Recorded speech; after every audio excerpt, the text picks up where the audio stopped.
So I found an interesting fact. We're not blood. We're not blood. Yeah! You're Thank God. I'm going to make out with Cody so fast. Can't blame you. The one Dylan barrier. can't pull out the ring fast enough. One barrier. Oh, Cody, it's finally happening. Cody just... Yeah. We've been talking about that for years. I have fake lashes on. I want to do something a little different. Starting this podcast off, guys. I want to do a little vote. Who here, show of hands, Is not wearing underwear. is not wearing any underwear? Luke, 2 hands. I knew it was you, buddy. Can we check first? Show it. Now, does anybody here believe that there is any news outlet out there, be it CNN, Fox News, any particular website you go to, that is completely objective? Yahoo. I have no idea. Yeah, I don't know about MSN. that. No, and I don't know if you guys can piece together why I'm asking that is because I don't believe personally that there is anything as objective news, and I think that is why we're seeing so much of the fake news narrative being pushed all over the web these days. And it's obviously become a problem with elections, foreign countries interfering with elections.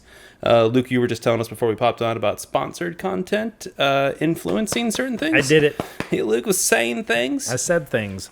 So I guess the question I want to ask second to that, because you guys basically didn't answer, but I'm assuming you guys, we all agree that there's no such thing as an objective news I don't think there's such thing as an objective person. So I don't think there would be a totally objective channel. Right, and I think that is correlated with the news outlets out there. So I guess when it comes to how we get information, how do we trust sources? Because this leads to a problem, which is confirmation bias. Because now you're being reinforced a certain perspective from certain people. Like, say you lean to the right, you probably watch Fox News, and you agree with everything they say, and you probably disagree with everything that CNN says. You go, I don't believe a word. But that's not true, because there's a lot of things that CNN does say that is true. So how do we suddenly trust anybody that maybe not falls, that doesn't toe the line for our exact ideology? How do we trust anything they say now? Like, how do we become more objective and get away from confirmation bias? You just you get 10 milligrams of DMT. What is DMT? You got BHT. Well, okay, then you got to meet a shaman, and you just get a pipe full of ayahuasca, you suck that sucker down. Right. Three of those words I've never heard of. I usually get a cardboard box and cut out a hole and just act as my own news source. And just sit behind it. And you give it to Talk for Anissa. about an hour and a half. You record it and then play it to yourself again. Yeah. Yeah. And you just, But what the funny thing is you end up arguing with, and you end up dismissing half the stuff you say because of I don't confirmation believe bias. anything that guy says. None of it's true. Oh, of course he's gonna say that. Yeah. He wears glasses. I don't trust him. Wears a tie-dye shirt. That's his uniform for his own news channel. Glasses and a tie-dye shirt. Probably sold his regular clothes for drugs. Yeah, hippie. Next on Hippie News. Yeah. Flowers. I think the only way you can really know is by doing a lot of homework, and I am not going to do that, and so I just don't watch any of it. You just don't look into it any further. So how do you just take everyone's word for what they say? No, I do the exact opposite. I take no one's word for anything. Yeah, I think that's the safe way to do No, it. these days. it's something I actually am self-conscious about because I've disengaged from like current events and political stuff. I used to engage a lot more. I learned about other things, but I just am tired of the constant like debates that happen on top of the debates, because the debate like here's the actual subject and the actual thing that needs to be debated and actually has like a reason to be debated because there's probably good arguments on both sides. And then there's like a layer on top that's debates about who shouldn't even be debating because they are just fill in the blank. Right. And so it's just frustrating because unless you're going to spend the time to really learn about it, you don't know. Mm-hmm. And any subject that's worth debating about usually is pretty sophisticated, and The only way to really know is to really do your homework. And there's probably a bunch of like news sources that aren't on like primetime channels or whatever that does have good information, but you have to. The argument against that, and this isn't necessarily how I would view it, because I agree with you. I would look at multiple sources and say if 4 out of 5 sites are saying it's true, then it's probably true. But the argument against what you just said is, well, every other site you looked at is probably just as biased as the first one you looked at, so it's kind of all irrelevant. Yeah, but you have to look at enough, and you have to. I'm sure there's some that are less biased than others. Like there are some that present both sides. There's some, like I'm sure there is, because there's so many news sources now. Like it's not going to be like on, again, it's not going to be on Fox. It's not going to be on CNN. There's too much, because there's too much money involved in both of those enterprises. Yeah. To be able to be totally objective. Yeah. But that takes a lot of time and a lot of effort, and I'm not going to do that. Luke, you were going to say something.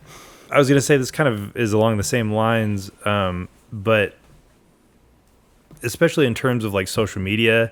I mean, even the big news outlets like heavily participate in social media and are online, 24/7. So a lot of what plays into this is like getting clicks and getting more views and all this stuff. Now, the thing that doesn't really play with all these big outlets where they have like tons of cash and money to do their business, it's like a lot of news outlets, like smaller ones, have to get those views in order to be relevant. Right. So they push the sensational news. They push the headlines that are gonna get clickbait, all that stuff. So that just kind of perpetuates this whole issue even more on top of it. That's why the thumbnail to this video is going to be me pants off and just spread eagle. I can't wait to put that together. Get those clicks. Million subscribers. Yeah. Well, That's all we had to do, boys. Well, you mentioned Yahoo News, and Yahoo News drives me crazy. When You can call it news. Because a lot of it is just like ridiculous. It's it depends on your bias, because there's a lot of it that I see that I disagree with, and some of it's like, all right, you got me. You click. I totally baited me, and I'm curious to see what this article is about. Kim Kardashian is wearing what now? I have to see what this is about. At the Met Gala? The Met Gala. It's like a 1920s article. Yeah. Kim Kardashian at the Met Gala. Here now, sir. But I agree with you, Luke, that a lot of it is being like, it's motivated by just, we need you to click, so we're going to sensationalize this more in a certain direction just because we're trying to, get you to look at this page, and therefore we get our money. But I think that's, like I think Josh mentioned earlier, that's across the board in any site. They're trying to get you to be interested in the story that they're trying to get across, and they're also trying to play to an audience. I think the problem, though, is once it starts interfering with elections, and there's all this proof out there that Russia interfered with our election last time, it's like, well, how are we supposed to know that's not going to happen every time from here on out? And that's still not happening. And it's kind of like, well, now, like, how are we supposed to take anything at like face value? Yeah, how are we supposed to look at this and say, yeah, totally makes sense, but it's just, no, everything I see on the web, absolutely false until I look into it way further. You gotta ask Jeeves. It's true. Yeah, just go there. I was Google it. You stole it right out of my mouth. No, but well, like you were saying, Luke, like when it comes, if your goal is to get clicks or views or whatever, your goal isn't to objectively provide information to inform the public. Your goal is to get money. I don't have a problem with that. That's the beauty of capitalism is if that's what makes the money, then you can do it. But then it's up to the public to be responsible for themselves and know that, like, okay, this might be why they're doing it. But that's what I'm saying is you like. When it used to be less bipartisan and the term fake news wasn't as applicable, like that's how you were educated, is you just like watched the major outlets, and there's only a couple, and they didn't have to pander as much as they do now. And so you were able to be educated that way, but now you're not, because your education is really slanted in one way or the other. But that just means to to be educated, you can't just flip on the tube or just go on the first site you see. You have to do more work. You have to say, okay, they are debating about this economic issue, this economic policy, or this tax policy, or whatever. All right, the news channel that just happened to be on when I turn on the television is no longer reliable as the one source.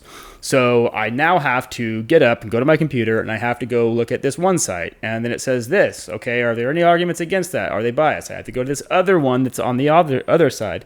Does that seem relevant? Let's go to one that doesn't seem like it's completely commercial, or like they're just trying to make money. It's just some dude who's like a professor who just has a blog. Okay, let's go to that. Read that. And then you have to synthesize all of that and say, here's, my best judgment about this topic.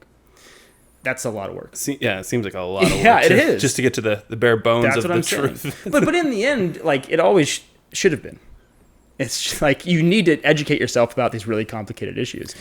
But that's the thing, is like, that used to not be as necessary. Well, I think you kind of hinted that, Josh. News sources, I think, back in the day weren't as polarizing as they are today. Like CNN, there wasn't as many. What's that? There wasn't as many. There wasn't as many, and I mean the few ones on there all kind of reported the same stuff. Yeah. So there wasn't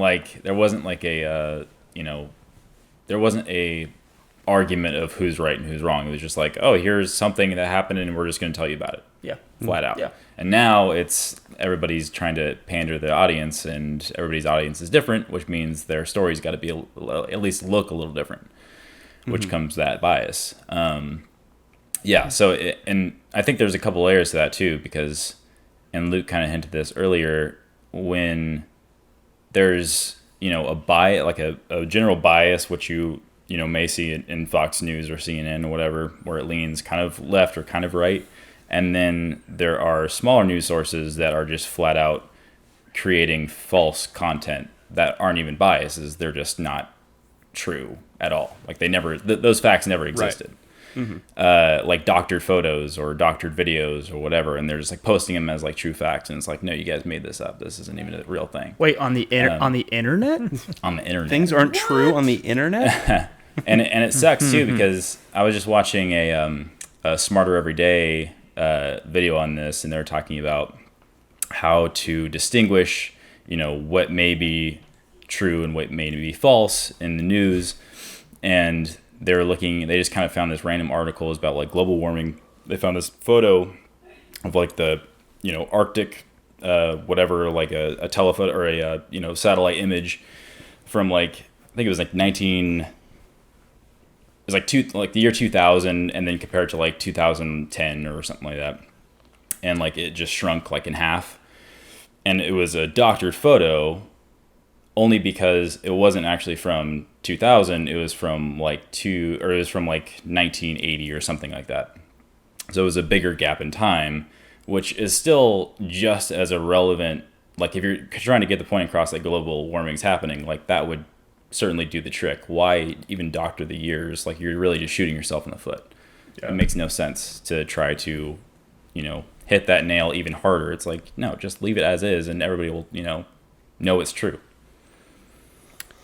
I think there's always just narratives that people are trying to push, because there is that bias there that they're just trying to constantly reinforce, and there's plenty of evidence to suggest that people are a lot more prone to reinforce those things if they find somebody that is constantly telling them what they want to hear. So they'll, like, if you lean to the left, you might be more prone to go to a certain site that tells you everything that it was already correct with your previous preconceived notions of what you already believed. It's like, oh, well then, yeah, like, of course I was right. It makes you feel good. And I think that's a problem, because Joel, you're right. Like, if there's something there that we need to look at this objectively and say, all right, what is the issue? Is this really happening? Let's look at the evidence and make a conclusive case for it. Why would you doctor the evidence to reaffirm a position already? Like, why would you do that? Yeah. Well, you will always have for any subject, a zealot who is the ends justify the means for them, meaning, like, I already know this is true. People aren't getting the point, so I'm going to do this that really makes them wake up. Isn't that kind of like the basis for like most all evil people though when they do that? Yeah, I mean, it's Every evil dictator was like, I know what's best. They didn't think they were evil. It's like, I'm doing what's great for the people. But you might be doing something evil because like you want your neighbor's wife, or you might be doing something evil because you want to wake people up because they're destroying the environment. Mm-hmm. There are, everything's a degree to one, like not all sins are created equal. So, but Who said that? It's I think Trump. Apollo. Apollo Creed. No, Apollo but what's Trump. funny, because I was going to mention this earlier, Joel, but you said the word already, which is pander, and that is like I absolutely hate when someone is pandering to an audience or to anyone, an individual, and Trump, like, and I'm not like a Trump basher to like is a popular thing to do nowadays, but because I'm sure you could find a case of this for anyone in politics, especially. But I remember Trump when he was campaigning. He was talking to some Southern crowd, and I forget like in what context, but he was like my book is the best. I can't do a Trump impression. But he's like, my book is the best. But he's like, only second to the Bible. The Bible, that's the best. The Bible, that's just the best book. And I'm like, dude, you've never mentioned the Bible before. and you certainly don't live like you've paid a lot of attention Right. to the Bible. And so all of a sudden, not only are you talking about it, but you're talking about it like it's the best thing ever in the world. And even in that, plugged your own book. That to me was like the most like explicit, unabashed case of pandering I've ever seen. And what's even worse than that was the crowd's reaction, which is just jubilation. Are you saying that politicians are hypocrites and liars? I never would have thought that was the case. This might be true. Let's write a book That's what I was about saying. this. I was talking to my wife about this. She was like, "Oh, like my wife is pretty liberal with when it comes to most viewpoints. So she's just like, oh, we got to get a liberal in there. We got to turn the tide essentially." And my viewpoint is like, no, we don't. Like if we're just gonna keep flip flopping, we're not gonna go anywhere. Like we need someone who's gonna join everyone together. Like we need someone who like both parties can get under, right? Right. In order to get some progress. Keanu Reeves, obviously. Yep. He might be the one guy that could do that right now. Yeah, right now he might be. I remember, not to out you, Cody, but I remember like after the 2016 election, after it was like the next day and like half the country was in mourning and the other half was like on a ecstatic high. And we were mostly surrounded by people that were like in the mourning side because we're in California. And you and I, we didn't care either way, but we were just, he had the best, I think the way you said it was just so funny. But I was like, it's absolutely true. You're like, is anything going to change? Yeah. From like the second that happens, like nothing's going to happen. Exactly this is going to be the same BS as it always has been. Yep. Like, yes, this guy is, we all have our opinions of Trump, whatever, but it's just like, are we really going to pretend that the whole world's going to fall apart? We're all just going to die. Like, come on. I would give me a break. I would say a more accurate sentence would be: are things really going to change? In the long term. Yeah. Because they're going to flip back again, right? It's just like they do every 4 years or 8 years. Yeah, Adam Carolla has a really good bit about this, and he just says like I forget like all of it, but the main point is like if I were to like dart you and you were to go unconscious before the results of the election, and I woke you up in 3 years. And I said, you just walk around, do your day-to-day, go to work, talk to your family, hang out with friends, go to the bar, and then do that for like 3 months. But you can't watch any news, and you can't find out who's president. And you came back, and I asked you, who's president? You'd have no idea because it'd be exactly the same. Unless you were in Mexico and the wall was being built. Well, no, because if you're in Mexico, you'd be like, I don't know, Satan? Is Satan president? No, it's literally like, I mean, they talk about it like in business, like in a big company trying to like really make a change or make a difference. And a metaphor is, it's like trying to turn a cruise liner. Like it's not easy. Like you have to, it takes a lot of time and effort and inertia and momentum and to make any difference. And joint effort. Yes. And so when it comes to like policy or when it comes to anything changing at a country level, to do anything like over time is incredibly difficult, and to think that you can do it in 4 years is stupid. I do think that we have to be careful when we talk about this, just because I'm sure there are many people, many like lives that have been changed due to new presidents or whatever, and just new policies or policies taken away or whatever. Yeah, I think like on immigration and all that stuff, and it's like you don't want to. I think some lives are being ruined for sure. Yeah, us middle class white guys are not really. Oh, the only ones that matter. The only ones that matter. No, look, there are going to be people who are affected for sure, but it's going to be pockets of people, and it's going to be probably temporarily. Yes, that's my point. It's going to be temporary. Yeah. So without those specific instances, overall, you're not going to really know. And if at the end of the 4 years as a president of the United States, the only people who you can say that you actually made a difference in their lives and their day-to-day lives were these people who dealt with immigration, it's like, really? Like that specific thing is the only place that they could tell you were president. Like everywhere else, it was kind of just business as usual from the last 20 years of their life. It's like, all right, well, if that's like your biggest impact, then... The people I've talked to about it as well is it's just so funny how human beings operate. We all idolize like sports athletes. We all idolize like movie stars, rock stars.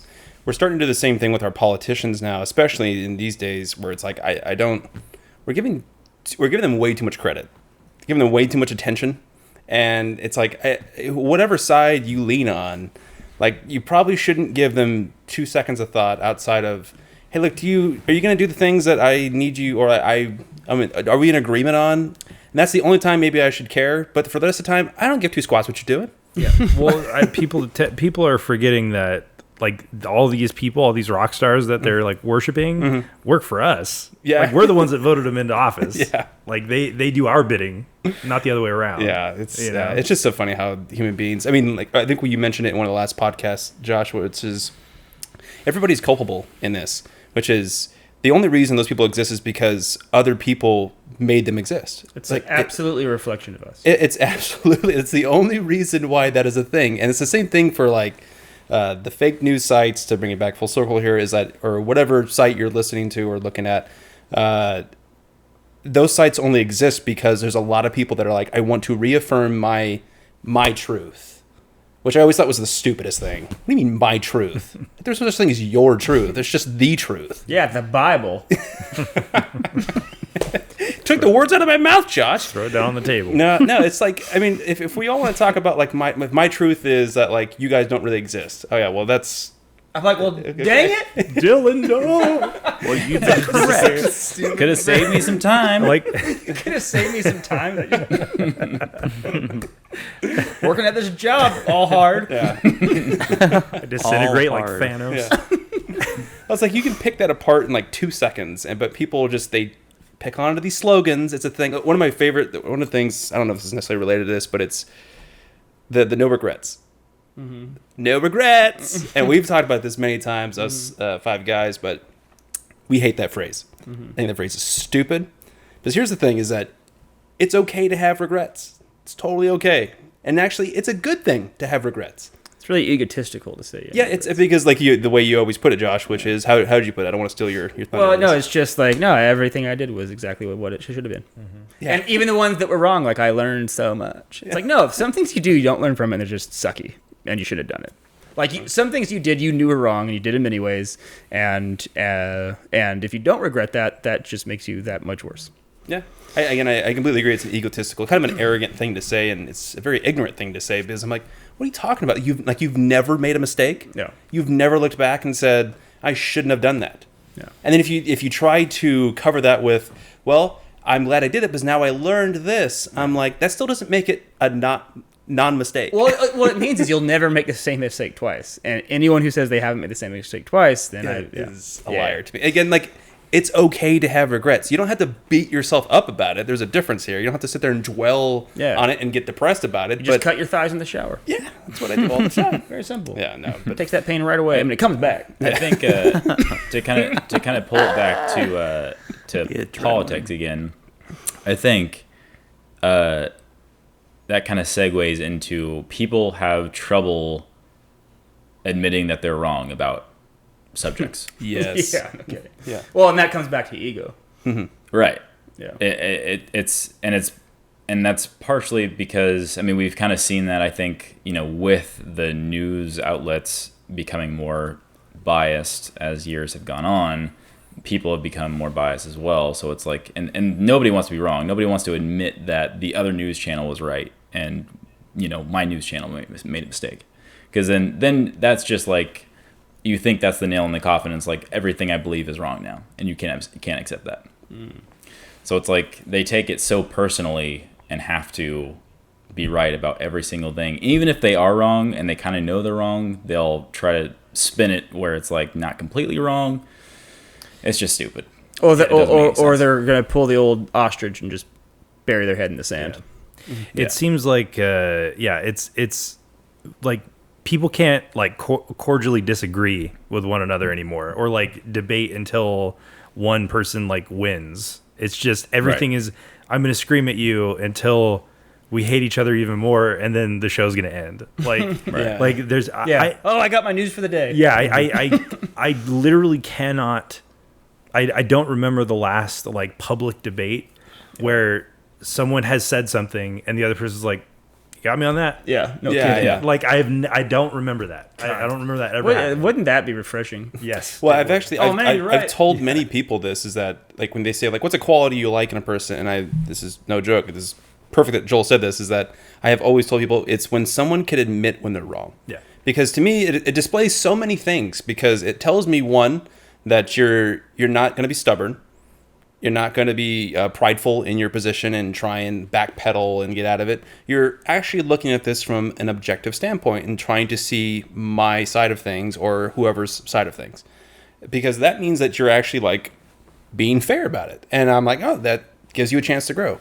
That's also the reason why I hate you guys, because you guys don't do that. Oh, come on! Dylan. That's not true, Dylan. No, That will never be true. Yeah, you're wrong. So it's funny because one of my favorite qualities would be around something similar, but it's like the other side of that coin, which is You love them, they never admit when they're wrong. You're always right. Yeah, exactly. When they tell me I'm always right. No, is when they don't have to admit. No, I mean, yeah, it's good to admit you're wrong always, but more often they admit that they don't know. Right. Yes. Like, but and this gets back to like in the realm of politics, around like what they call identity politics, meaning like the reason it's so hard to admit that you're wrong or to accept any other view or even to give that view the time of day is because your entire worldview, your entire philosophy is built around like this batch of beliefs.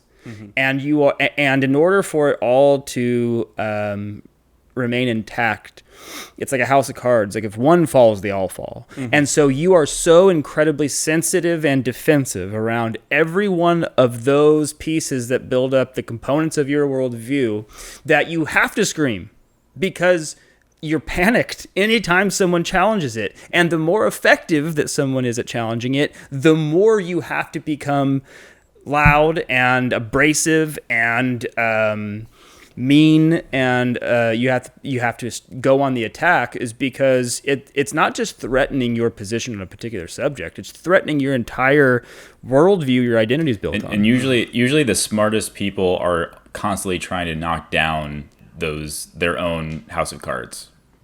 on purpose. Absolutely. Because yes, and those are the best people ever, and we know that. And rarely in politics. They can't be in politics because politics requires pandering. Right.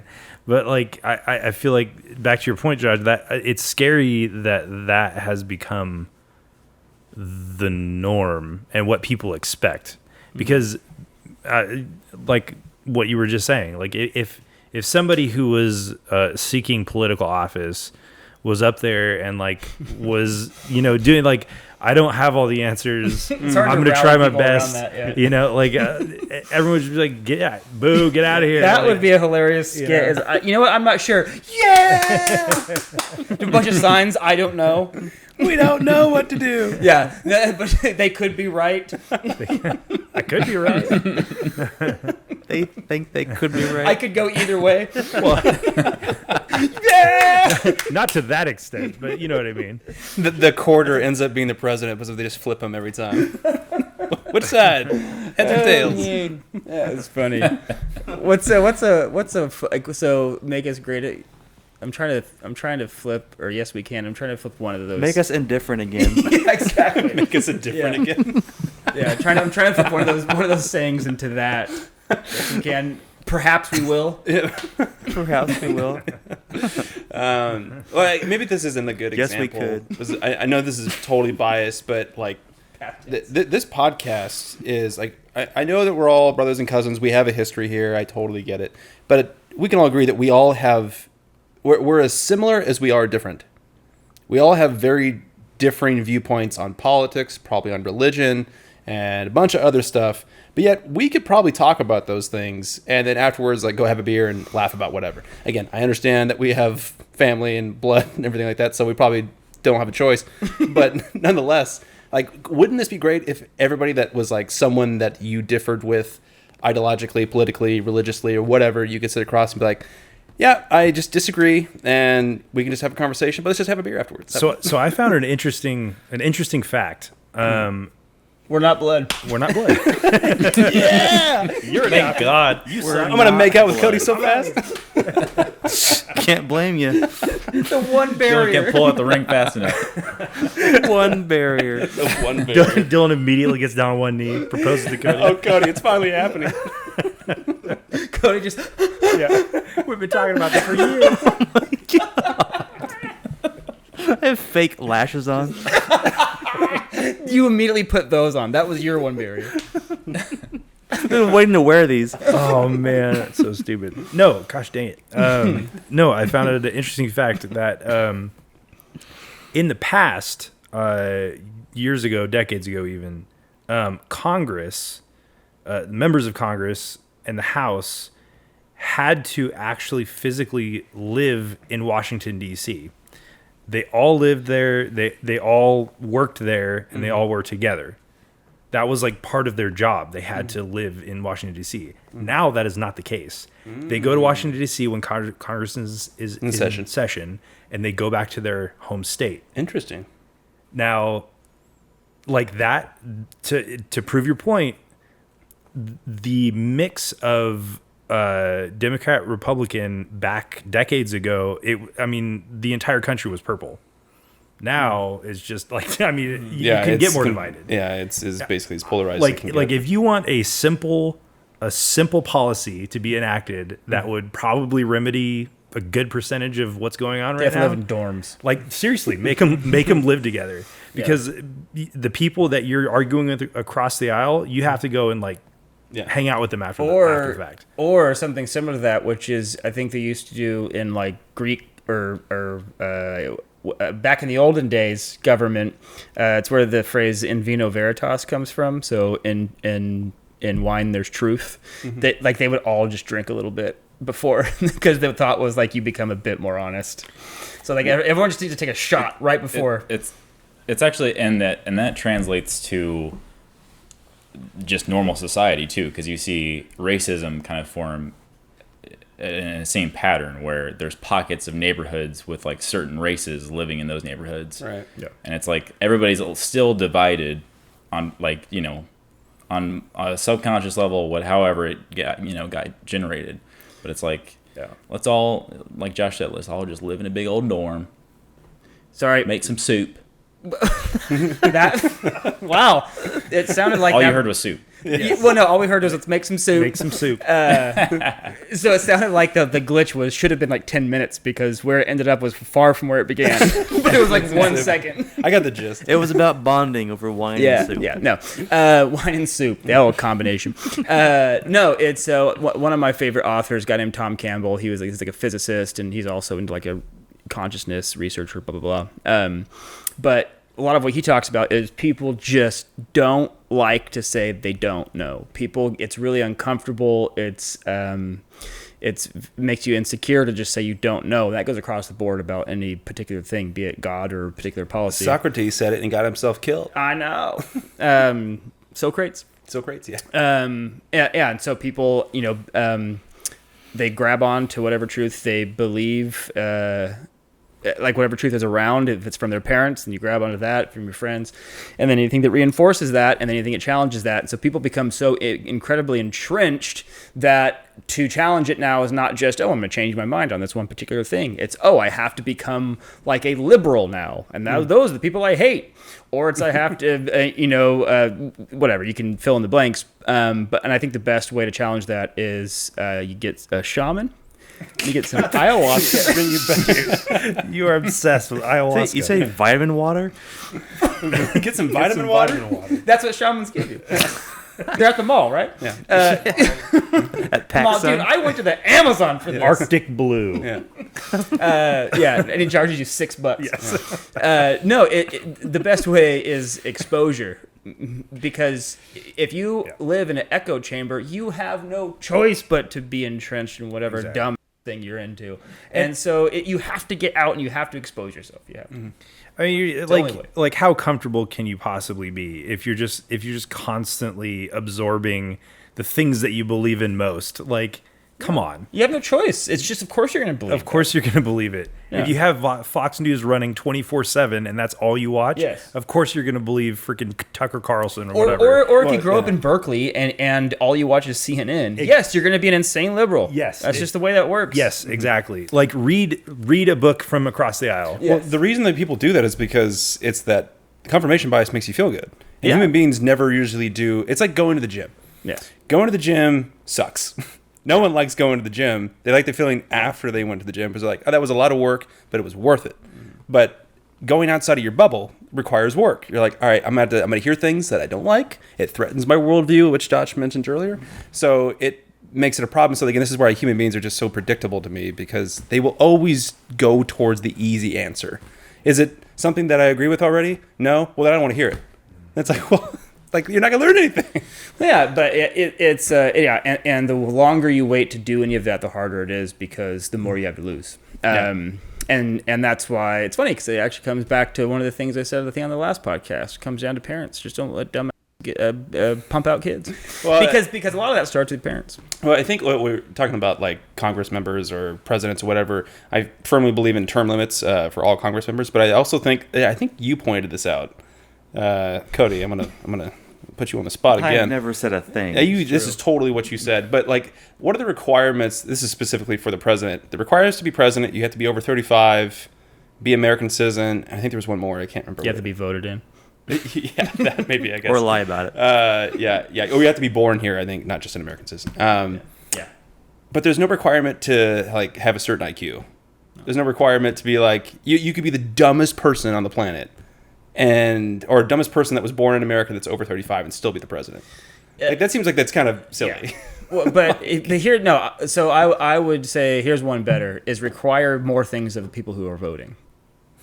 And your outcome will be better. So Neil deGrasse Tyson has a great like spiel on like everyone always asks him, "Oh, what do you think of Trump? What do you think of Trump?" Because it's an obvious question, obvious. Yeah. Everyone asks everyone what that is. And his answer is always, "Look, I have no gripe with Trump.